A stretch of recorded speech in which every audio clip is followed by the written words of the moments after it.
भिडियोमा चाहिँ यो जेनजी आन्दोलनको घटनाक्रमको बारेमा हेरौँ।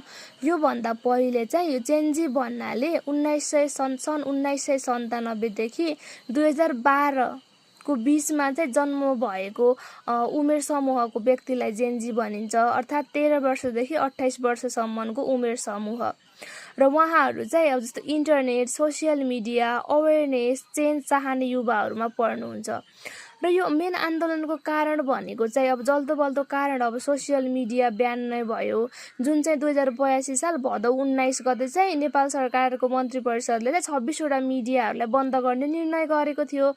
तर यो मात्रै नभएर वर्षौंदेखि जड गाड्दै आएको यो करप्सन हैन, भ्रष्टाचारको विषय पनि मेन टपिक नै बनेको थियो।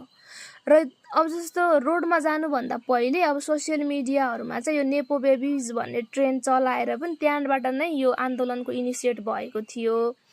र 2082 साल भदौ 23 गते सेप्टेम्बर 8 को दिन चाहिँ अफिसियल्ली आन्दोलन सुरु भयो। र त्यही दिन नै के भयो भन्दा अब 21 जनाको चाहिँ ज्यान गइसकेको थियो। त्यही दिन नै अनि सामाजिक सञ्जाल प्रतिबन्ध पनि फुकुवा भयो र गृह मन्त्रीले 21 जनाको मृत्यु भइसकेपछि बल्ल राजीनामा दिनुभयो हैन, रमेश लेखकज्यूले। अनि भदौ 24 गते के भयो भन्दा प्रधानमन्त्री केपी शर्मा ओलीले पनि राजीनामा दिनुभयो र प्रधान सेनापति अशोकराज सिग्देलले राज्यको नाममा चाहिँ सम्बोधन गर्नुभयो। यो आन्दोलनमा अब धेरै नै हिस्ट्री क्रिएट भएका छन् हैन, यति धेरै डिस्ट्रक्सन त कुनै आन्दोलनमा पनि भएको थिएन होला।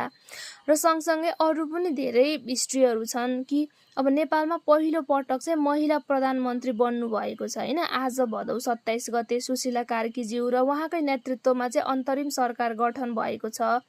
र उहाँ चाहिँ नेपालको 46औं प्रधानमन्त्री हुनुहुन्छ भने उहाँ नेपालको पहिलो महिला प्रधानमन्त्री मात्र नभएर 2073 साल 3 महिना 27 गते चाहिँ नेपालको पहिलो महिला प्रधान न्यायाधीशको रूपमा पनि काम गरिसक्नु भएको छ।